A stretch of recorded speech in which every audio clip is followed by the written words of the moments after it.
Ustaz Mokhtar, saya rasa Ustaz Mokhtar boleh jelaskan kepada kita, apakah ciri-ciri lain yang perlu, yang ada pada seorang pemimpin setelahnya pemimpin itu disanjungi oleh rakyat.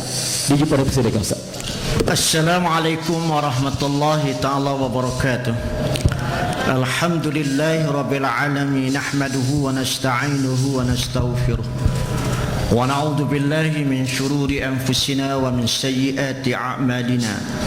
May yahdihillahu fala mudilla lahu wa fala hadiya lahu. Wassalatu wassalamu ala Rasulillahil karim wa ala alihi wa sahbihi ajmain. Terima kasih fungsi panel, sahabat ahli panel, sidang pendengar kaum muslimin dan muslimat yang dirahmati Allah Subhanahu wa taala. Syukur alhamdulillah kepada Allah Subhanahu wa taala kerana di pagi ini diberi lagi kesempatan kepada kita untuk bersama-sama dalam satu majlis ilmu, iaitu Forum Islam Kelantan FM, yang mana pada pagi ini kita membincangkan tajuk yang cukup penting kepada diri kita, kerana tajuk ini akan disoal, akan ditanya sampai ke akhirat, iaitu berkaitan dengan pemimpin di alah baru. Tuan-tuan dan puan-puan dimati Allah Subhanahu wa taala, kita baru saja sambut Maulid Rasul. Rata-rata sekenak ceruk, surau, masjid, dewan, balaraya, mana-mana saja orang mengadakan ceramah Maulid Rasul. Penceramah-penceramah menyebut yang selalu disebut, iaitu laqad kana Rasulullah uswatun hasanah. Kalau mu nak buat ke gapo dia patah muka bumi ni tak ada dah. Model contoh yang paling utama ialah Rasulullah.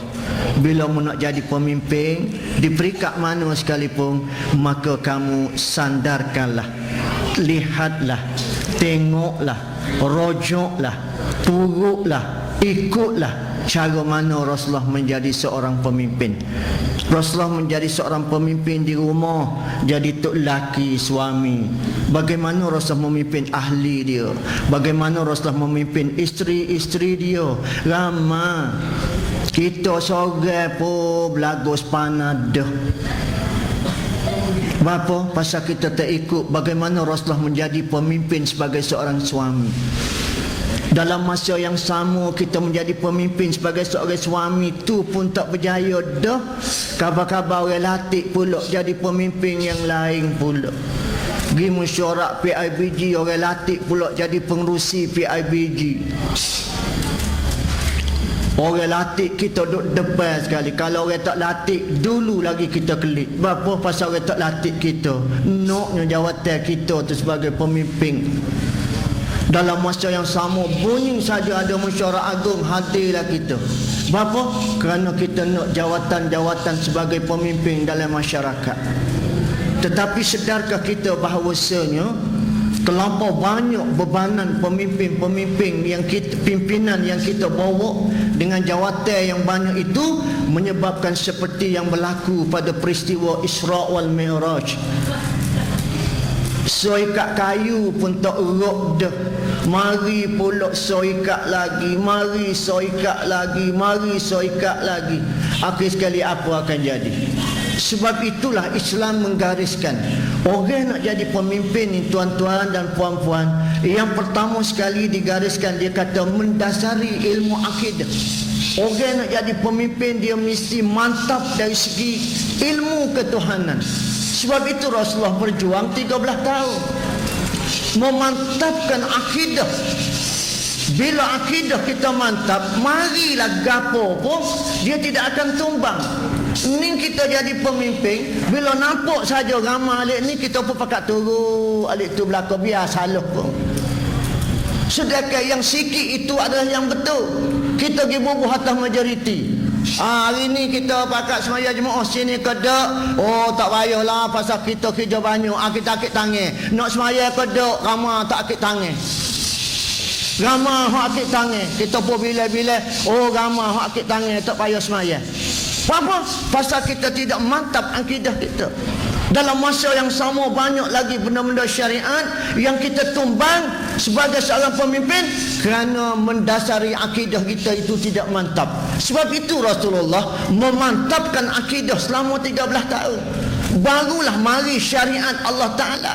Suruh semaya, suruh berhenti minum arak, suruh berhenti bergotu, suruh berhenti bergani, buat bergotu, buat bergani. Benda semua meta je pada sahabat-sahabat. Tak ada masalah. Kalau nak kira minum arak, jak tak kalah deng lagi. Dalam perut tu minum arak dia. Tapi bila turun ayat mengatakan bahawasanya arak tu haram, tak ada tanya banyak. Tak ada soal banyak. Pung pecah payah selalu. Apa? Pasal Allah menyatakan bahawasanya arak tu haram, menerima wahyu daripada Allah Subhanahu wa taala. Kita nak yakwi pemimpin kita. Rakyat nak potong 30 hia ya. Berapa? Pasal nak bangunkan masjid. Petih masjid banyak dah. Pelda bui, kerajaan bui, majlis agama Islam bui. Nak potong 30. Potonglah potong. Kalau demo nak lurus telinga kan. Potonglah potong. Kawal tidak halal dunia akhirat ke demo potong 30 ya. Kawal bukan di masjid sangat. Walaupun ada ekor, kawal duduk luar bawah garah ya. Jangan potong binti kawal nak bayar api. Buat bayar air di masjid. Astaghfirullahalazim. Baru nak potong 30 riyal. Sedangkan boleh 15,000. Tak kocok air senyap. Ya. Inilah nak rakyat bui. Pasal kita tidak mendasari akidah.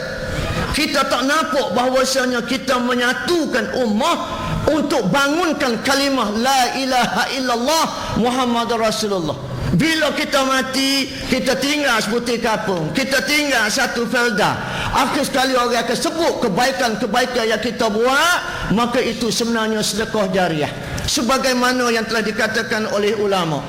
Dr. Hamka dia kata, kalau mu nak tahu lah mu ni jadi pemimpin ataupun jadi manusia di tempat tu, hidupmu berkat atau tidak, dirahmati atau tidak, celaka atau tidak, mu tengok.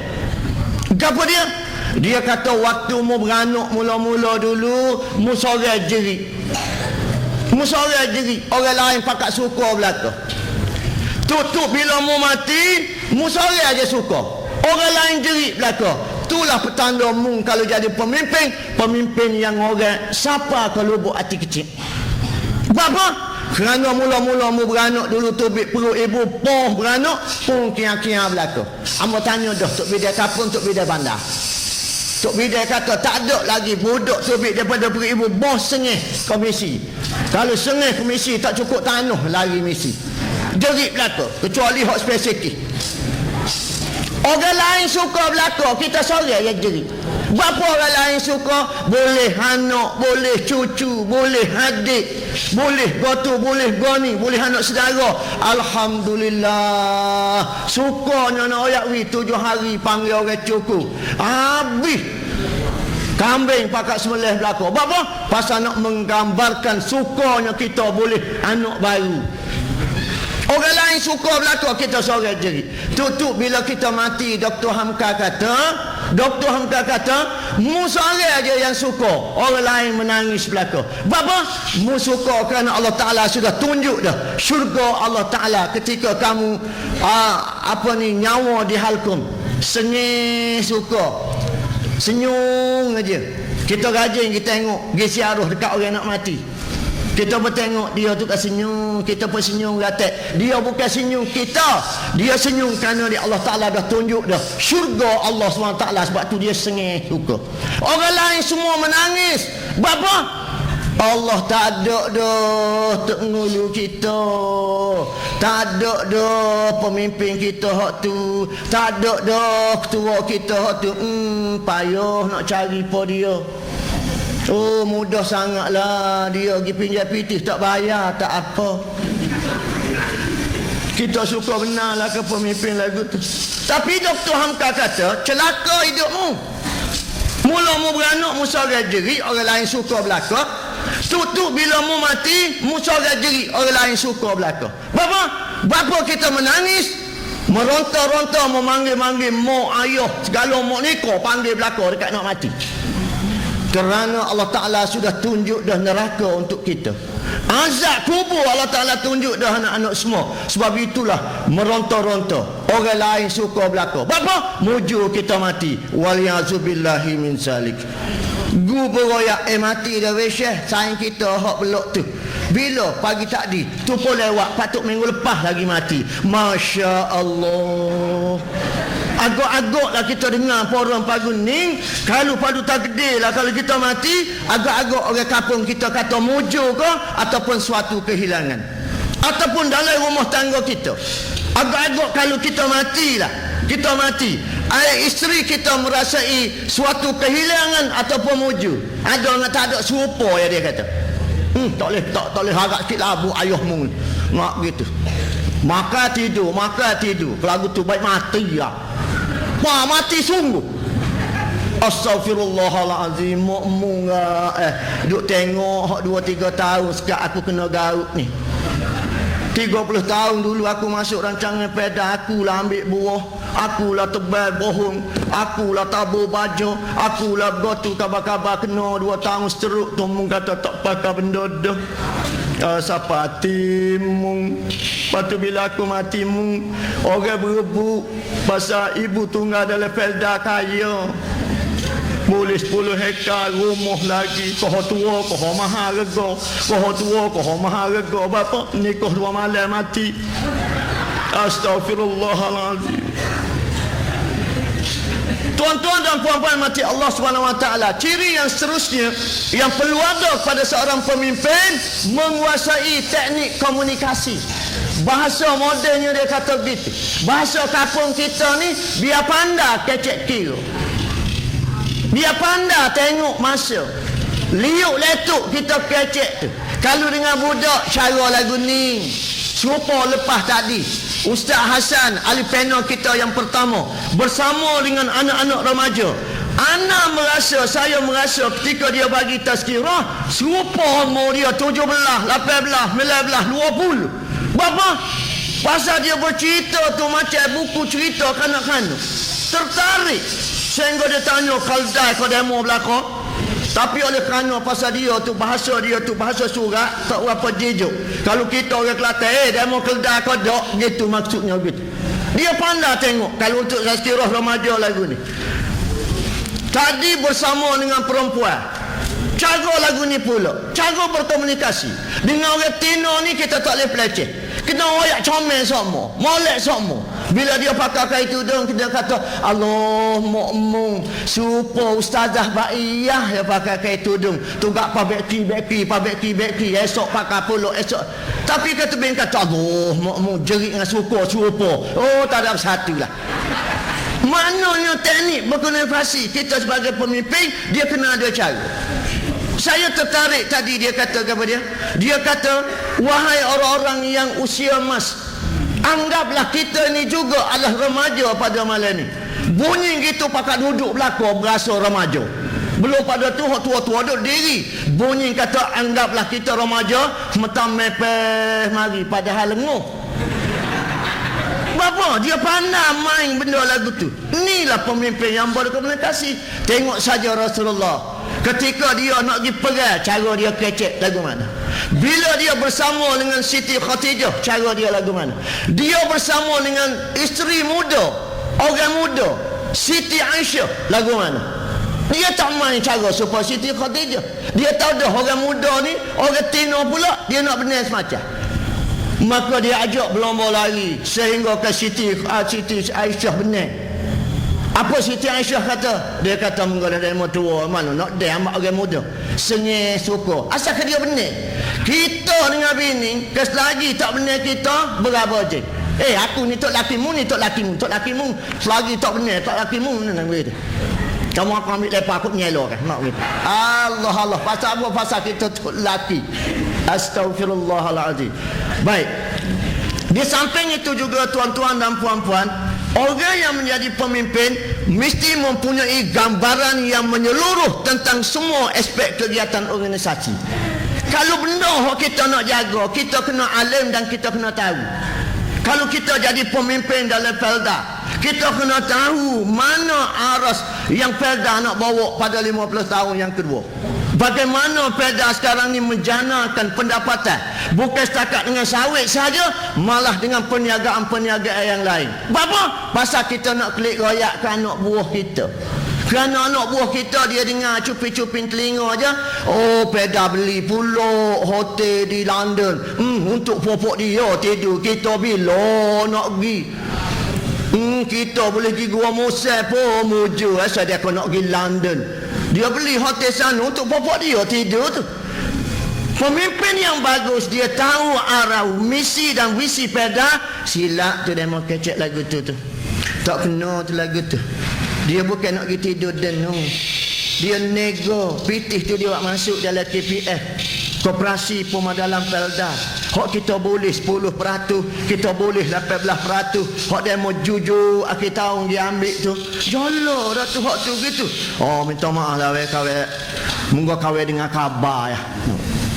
Ini pemimpin yang mesti tahu tentang organisasi. Ni nama penguruh rancangan pun. Orang tanya nama penguruh Gabriel. Tahu kawan tukar sokmo kata. Hari tu Yusuf lah ni nama Gabriel. Tak kawan. Apa nak lah kita lagi tu. Selisih dengan penguruh besar. Boleh dia tanya, Pak Cik nak gimana Pak Cik? Penguruh besar dia bubuh Pak Cik. Ia tukar saing ke dia. Pak Ustaz Muhtar tak seroyak tak menurut dia kena ada. Ada juga tak kena cel lah tu tak mari masjid, tak dengar kuliah. Baik, dan yang akhir sekali fungsi tuan-tuan dan puan-puan mati Allah SWT di sini digariskan bahawasanya ciri di antara pemimpin yang baik iaitu mesti fizikal yang sihat sesuai dengan tugas dia. Dah kita tahu dah kita nyakit teh apa yang dia ambil jawatan. Nak mesyuarat tak leh hulu gai sokmo. Salah makan kat mesyuarat klik 3 hari baru. Dah tahu dah kita ada nyakit apa yang jadi pergi jawatan sangat. Jalan poek kaki, cesih belok. Nak jadi pemimpin orang. Anak buah kita nak tunjuk tu abah kawan tu. Tu pemimpin kawan.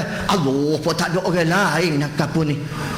Mesti pilih yang mesti fisikalnya itu sesuai dengan kalau orang nak jadi pemimpin dalam agama. Dia pemimpin di masjid, tentulah wataknya, fisikalnya, suaranya menggambarkan dia ni adalah nampak tok lebah. Orang nak jadi jaga, jadi pemimpin jaga satu-satu tempat, mesti fisikalnya. Misalnya tahu ngejanggu. Boleh pula budak tengok pun jerit. Padahal dia ni jadi tengok hok jaga je. Mana ada muka lembut. Muka dia sendiri pun dah orang perik. Ni kita muka sengih macam mana orang curi takut. Batu pendek pula tak cukup saya. Astaghfirullahaladzim. Sebab tu dia kata fizikal menggambarkan. Tengok kehebatan. Kecek pula nada suara hebat. Tengok PM kita kecek. Suaranya itu power orang kata. Ni kalau politik tak apalah, biarlah. Nak jadi pemimpin. Mudah-mudahan sebagai akhirnya untuk pusingan ini tuan-tuan dan puan-puan, nak tunjuk contoh di zaman Sayyidina Umar Al-Khattab radhiyallahu anhu. Seorang bapa dia pergi jumpa Sayyidina Umar. Ya Amirul Mukminin, tolong ajarlah anak hamba tu. Hamba tak erti nak ajar. Bapa, pagi tadinya tapa hamba. Anak tapa apa? Sayyidina Umar kejut. Berdebel benar anakmu. Inilah ya Amirul Mukminin. Tak ada orang berani lari kecuali dia takut ke Sayyidina Umar je. Masuk ke orang setan takut ke Sayyidina Umar. Nak masuk dalam masjid tengok Sayyidina Umar dah lari setan. Sebab itulah aku mari jumpamu ya Amirul Mukminin. Sayyidina Umar pergi jumpa. Mana anakmu? Dia bertunjuk. Awal mari.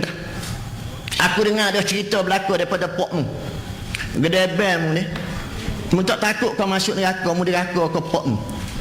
Remaja tu anak-anak senyum ya. Bapa-bapa sidang pendengar senyum ya. Dia kata ya Amirul Mukminin. Sebelum hamba jawab soalan yang Amirul Mukminin tanya tu, hamba nak tanya ya Amirul Mukminin. Gapo dia tugas dan tanggungjawab sebagai pemimpin dalam keluarga? Sebagai seorang bapa, pemimpin dalam keluarga. Gapo dia? Sayyidina Umar kata bila beranak bubuh nama comel. Bila dia dah lahir, bila dia pandai dan sebagainya, ajar dia ngaji. Lepas pada tu dalam masa yang sama ajar perangai akhlak Islam. Remaja tu jawab guana ibu-ibu dan bapa sidang pendengar sekalian. Remaja tu jawab, ya Amirul Mukminin, pok ambo tak ajar sahabuk hak tu. Tak buat sahabuk. Nama ambo dia bubuh nama kelawar. Kira ambil. Sebab itu ambo terbel rato, habis kedah terbel. Masukkan dia nak ajar ambo Quran, dia sendiri pun telo tak tahulah mana.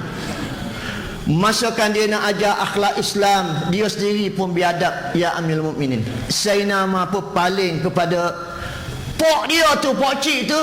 Dia kata, wahai pok cik, rupa-rupanya sebelum anak pok cik kurang ajar pok cik terlebih dahulu kurang ajar kepada anak pok cik.